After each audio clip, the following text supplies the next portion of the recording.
On the afternoon of July 26, 2015, Santa Cruz, California, descended into chaos with a frantic 911 call erupting from an apartment complex. A young girl had vanished, leaving her panicked mother pleading for assistance. The last sighting placed the girl gliding on her scooter around the complex, but since then, she seemed to have disappeared into thin air. The mother provided a crucial description: an 8-year-old girl standing just 4 feet tall, weighing around 48 pounds, with brown hair, wearing a black helmet and a purple dress. Her name is Madyson Middleton, and she goes by the nickname Maddie at home. She lives with her mother Laura in the sprawling apartment complex known as Tannery Arts Center. This is a place where all artists have access to the resources they need to thrive, where everyone can access a full range of creative expressions, and where the arts are recognized for their essential contributions to a healthy, vibrant, and diverse community. This small family is a happy one, always filled with laughter, and Maddie is the only daughter. The mysterious disappearance of this beloved child has put the entire community on high alert, ready to take action and search tirelessly until Maddie is safely brought home. Maddie, a talented and creative girl, always lives in a warm and joyful space. She often shines with her own works of art, drawing little toy animals and creating magical stories around them. Singing, dancing, and painting are her passions, but what matters most is Maddie's kind and generous heart. Every day, she always takes time to help and share joy with everyone around her. On a beautiful sunny Sunday, Maddie was enjoying the last moments of her weekend. Her friends' presence added to the fun of the afternoon. Along with Maddie's mother, Laura, they are engrossed in a board game. However, Maddie's excitement could not be hidden as she stared at the brand new scooter she had just received. She couldn't wait to test the car on campus before dusk. But then, as everyone finished the game and Maddie received congratulations from her friends, she vanished in an instant. A worried look crept onto Laura's face and alarm spread throughout the apartment complex. The tense and anxious moments that followed marked the beginning of a search fraught with difficulty and tragedy as Maddie disappeared without a trace. Maddie's mother, Laura, couldn't contain her worry and began searching for her daughter from door to door. In the sprawling 8-acre complex with approximately 100 apartments, each door that opened without revealing Maddie's face intensified Laura's deep-seated fear. Every denial, every empty room she encountered only exacerbated her despair, like a race between hope and disappointment. As the panic escalated with no sign of Maddie, the police descended upon the apartments without hesitation, ready to search for even the slightest clue. Maddie's family described her as a confident child, yet they also knew she never ventured far alone or engaged in conversation with strangers. Her mysterious disappearance went against all expectations, leaving everyone even more puzzled and anxious. 5 hours yesterday afternoon at the Tannery Arts Center, neighbors had joined the search. Her mother told us her daughter would never leave the complex. However, despite the mounting concern, an Amber Alert had not yet been issued. The reason cited was that the case did not meet the necessary criteria. The absence of an Amber Alert, a system designed to rapidly disseminate information about endangered, missing, or abducted children, further escalated the tension and anxiety. Santa Cruz Police, FBI agents, and search and rescue teams from Santa Cruz County and surrounding counties continue search efforts. About 50 FBI agents conducted a thorough house-by-house search of the Tannery complex, while Santa Cruz detectives meticulously checked trash cans and asked residents to open vehicles in the garages. Tannery's parking garage. The rescue team wore orange shirts and led sniffer dogs to search around the area. Hundreds of volunteers came to search. Thousands of flyers with the girl's picture were posted everywhere, from fences, parking posts, car doors, all with the hope of finding the little girl, returned safely. Police have received more than 1,000 tips, and it is clear how much publicity and interest this case has generated. When 24 hours had passed, they decided to focus their search on the apartment complex. They believe the answer lies there. They started searching more carefully and with much more effort. At 11 a.m. the same day, Santa Cruz police officially identified Maddie's disappearance as a missing person case. "We are looking for a missing child." Approaching Monday since her disappearance, police decided to turn their attention back to the apartment complex and begin a search, more detailed and rigorous search of buildings. Just over a day after the search for Maddie began, it ended abruptly and tragically at 8 p.m. on July 27th. Her body was discovered inside a bag in a recycling bin located in the first-floor garage of the apartment complex. A body believed to be that of 8-year-old Madyson Middleton was found in a dumpster nearly 24 hours after she went missing near her home.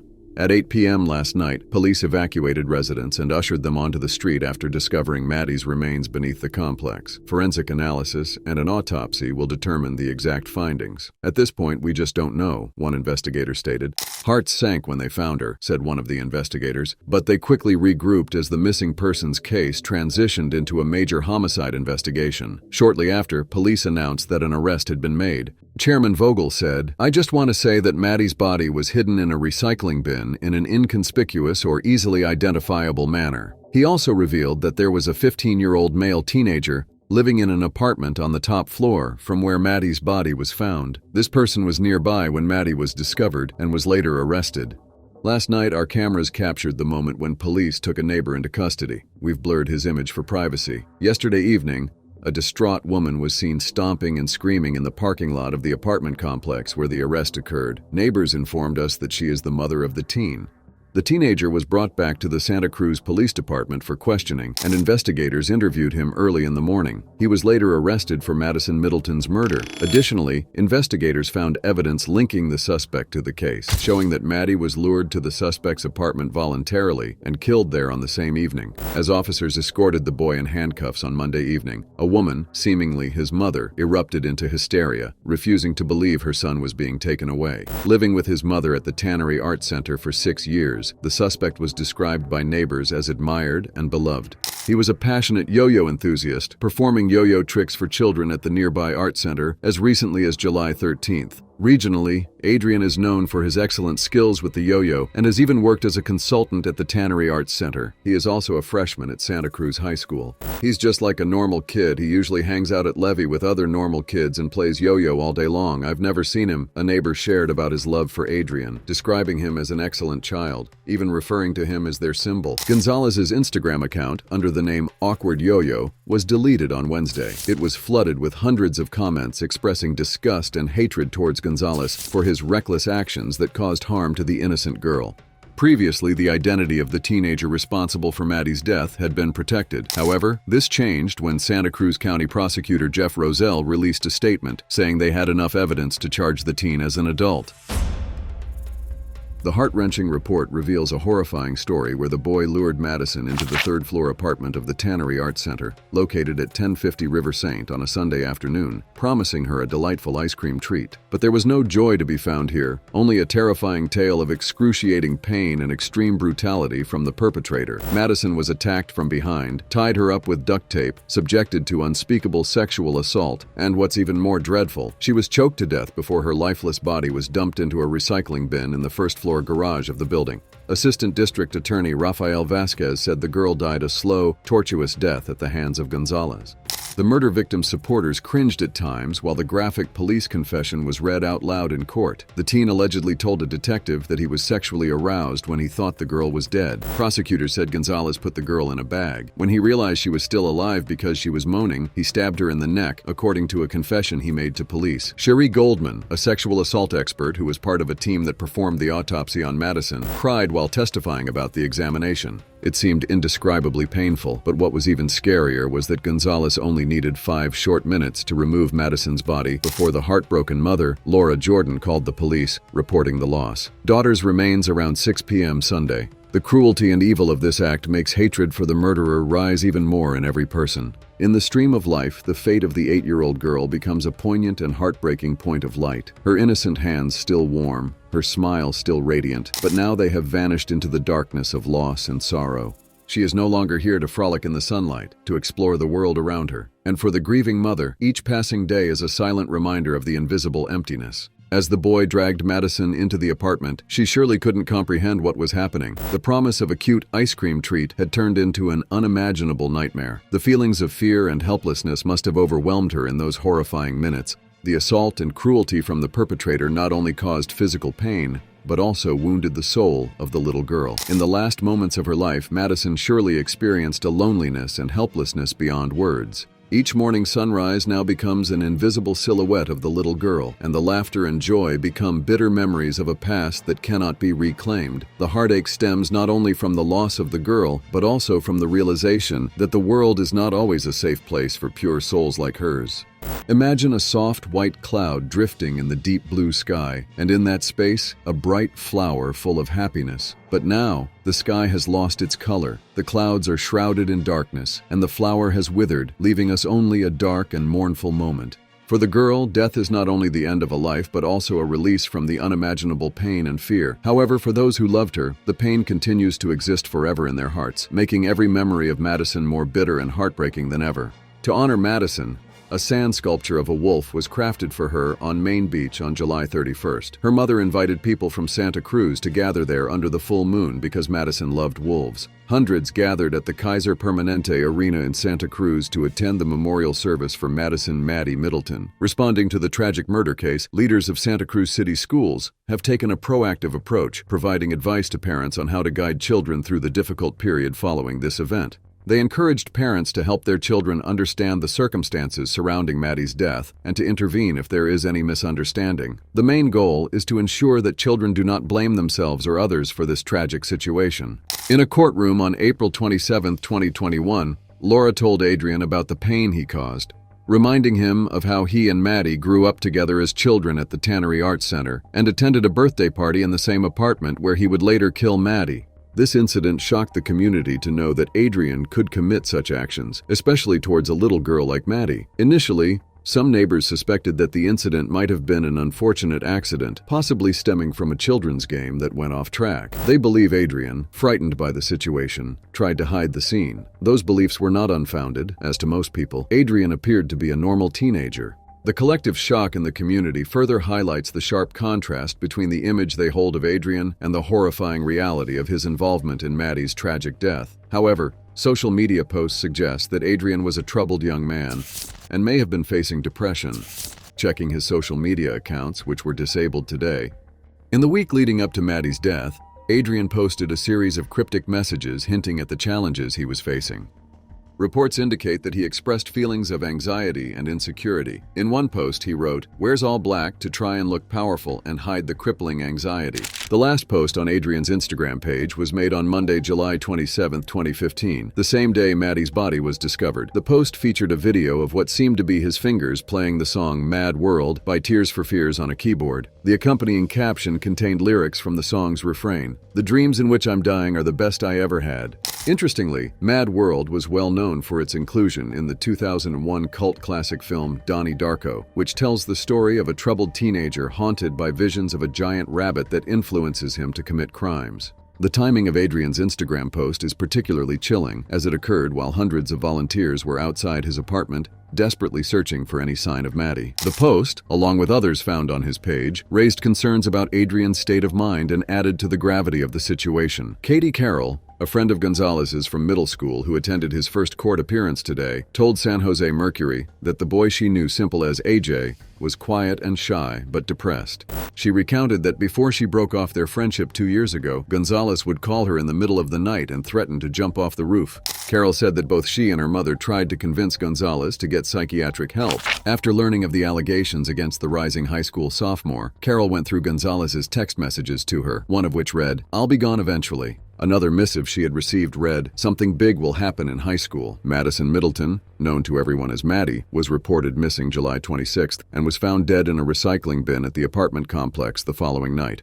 Further revelations shed light on Adrian's behavior during the subsequent search for Maddie. Astonishingly, Adrian was among the many volunteers actively participating in the search efforts. A neighbor disclosed to the media that Adrian persistently pestered him with questions about the progress of the search for Maddie's body. Additionally, he repeatedly approached the police, inquiring about the advancement of the case while they were still in the process of locating her. Calling it one of the most egregious and shocking crimes in Santa Cruz County history, Prosecutor Vasquez said Gonzalez showed no remorse or regret when he allegedly raped, strangled, and mutilated the 8-year-old girl. He calmly watched FBI agents, police, and volunteers spread across Santa Cruz trying to find the missing girl. "He's calm and very matter-of-fact, casually playing with his yo-yo," Vasquez said. Police said Gonzalez was watching detectives as they searched a recycling bin where her body was eventually found. Apparently, on the day Maddie's body was found, Adrian was watching intently as they were searching the bins. The moment the officers realized that Maddie was in there, he started to run, despite the fact that he wouldn't have been able to see what they'd found. Even more shocking was Adrian's motive behind the crime. He revealed that he had been contemplating taking his own life and decided to carry out the terrible act to observe how people would react to his actions by taking the life of an innocent girl. His obsession with the case subsequently led to his arrest. On July 30th, 2015, Adrian made his initial appearance in court. He faced charges of kidnapping, murder, and assault. Dressed in a green t-shirt and khaki pants at juvenile hall, he presented a solemn demeanor and softly said yes when asked to waive his right to a speedy trial. However, he chose not to enter a plea on that day. To represent him in the legal proceedings, Adrian was assigned public defenders Larry Bigham and Lila Sayre in the following months. Adrian's legal process gained momentum. County prosecutors successfully petitioned for his transfer to adult court in August 2017, leading to a hearing to determine whether Adrian would be tried as a juvenile or in adult court. October 24, 2017, marked the final day of the transfer hearing, which was the moment when Adrian's fate was decided. Santa Cruz County Superior Court Judge John Salazar, presiding over the hearing, summarized the testimony of various doctors and psychiatric professionals who had been called throughout the case. Their testimonies ranged from Adrian suffering from depression to being characterized as a sociopath lacking empathy. Ultimately, Judge Salazar delivered his judgment, describing the acts committed as cruel, callous, and calculated.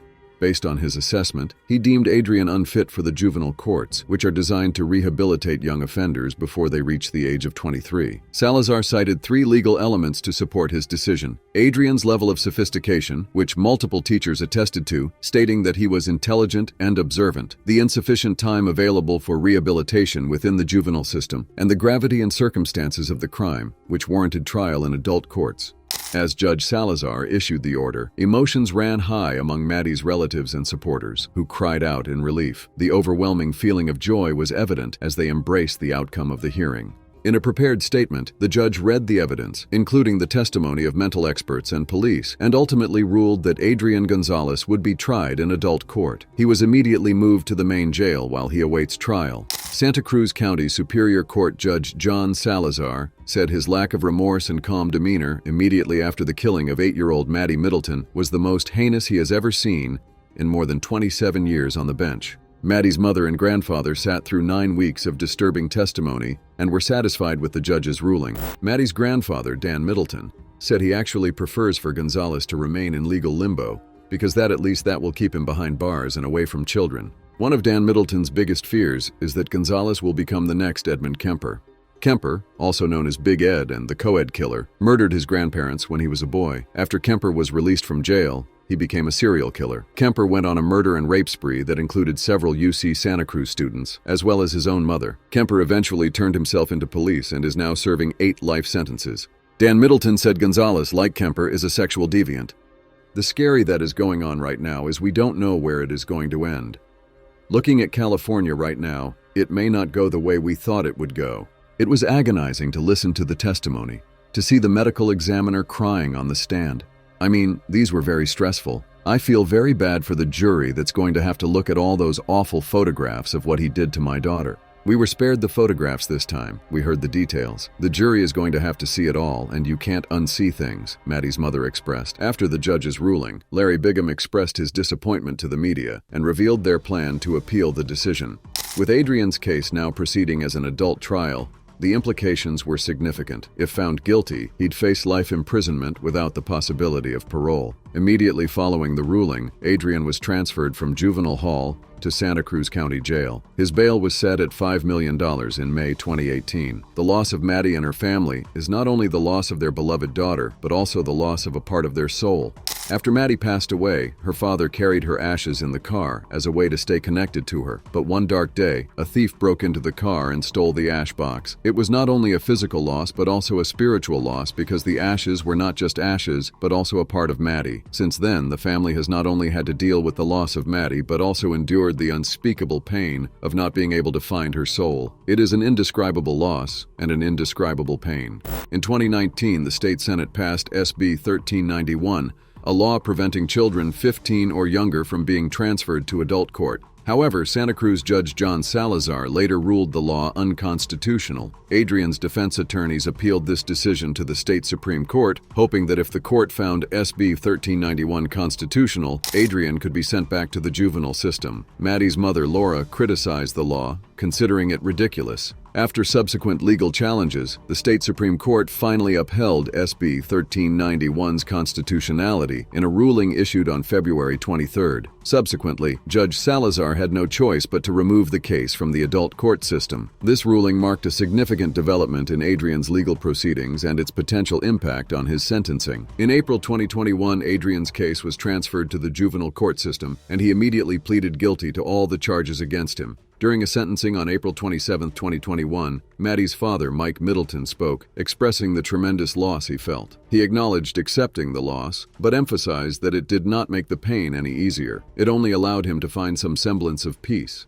Maddie's mother, Laura, took the opportunity to play a near 4-minute video recorded by Maddie herself, giving a tour of the Tannery Arts Center where they lived.